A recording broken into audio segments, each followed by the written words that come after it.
As far as his men go, the people that were in his platoon, and I would say probably from platoon sergeant right on down, I don't know that they would ever talk back to him.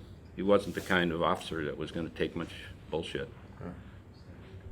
And I believe they respected him a lot. I mean, I talked to guys that were in Richard's platoon, and I've never really heard them say a bad word about him. Right. But of course, you know, as I told you before, he had that total control. We all had that control of life and death over everybody. That included our own people.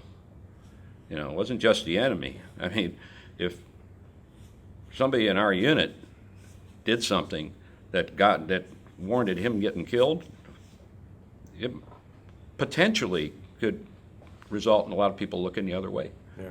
So if the platoon leader is that strong, and Richard was that strong, and he decided, hey, this guy's a danger to all of us, and they agree, who knows what happens. Right. It was like the easiest thing, just make them walk point or something. Is that like sometimes put them in a situation where they're at higher risk. Yeah. And that certainly happened. I think a lot of us were put in that situation where we said, you know, this guy needs to get a little bit of the shine off of him. You know, get him out there and let's make him earn his keep a little bit. Yeah. Because sometimes, sometimes the best thing you can do for him, because if these guys don't learn how to survive out there, usually we would say, you know, if you make it through your first 30 days, you're probably okay. I mean, bad luck can kill you, but the first 30 days when you're going to make a lot of your mistakes that are going to get you killed, and then the last 30 days, because you're anxious about going home, you make mental mistakes, and it gets you killed. But the 10 months in between, you got a chance as a combat soldier. Wow. You know, you're experienced enough, but you're not too nervous yet about going home. Yeah. And there was a battle once you overheard on the radio with the Richards platoon. Yeah. Do you remember the dates and times, or it was. I want to say it was probably in late summer of '68, and I was listening in on the battalion net.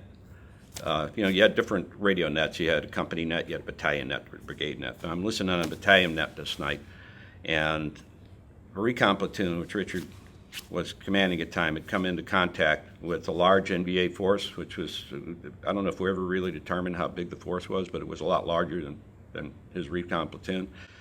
They had set up a defensive perimeter, and they were being attacked all night long. The NVA, their purpose was to overrun them, to basically kill every one of them. And nobody ever had it in their mind that they were going to surrender. So, and I can guarantee you in Richard's platoon, that was not a thought that anybody would have. They're not going to surrender.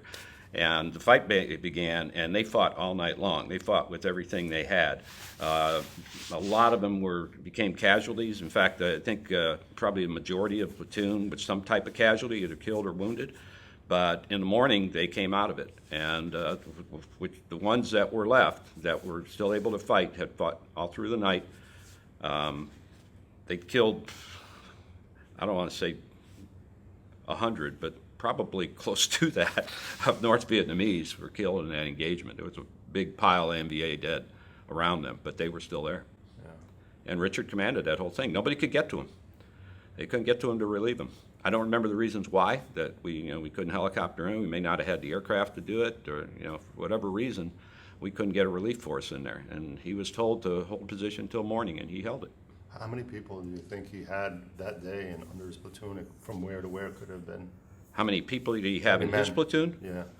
Well, platoons at that time, because of casualties, could go from as few as 15 to 18 up to a maximum strength of about 30, 34, 35. But my guess is at that time of the year, because of all the fighting and everything, he might have had 25. On the average, a rifle platoon was usually down to about 25. You couldn't keep them full.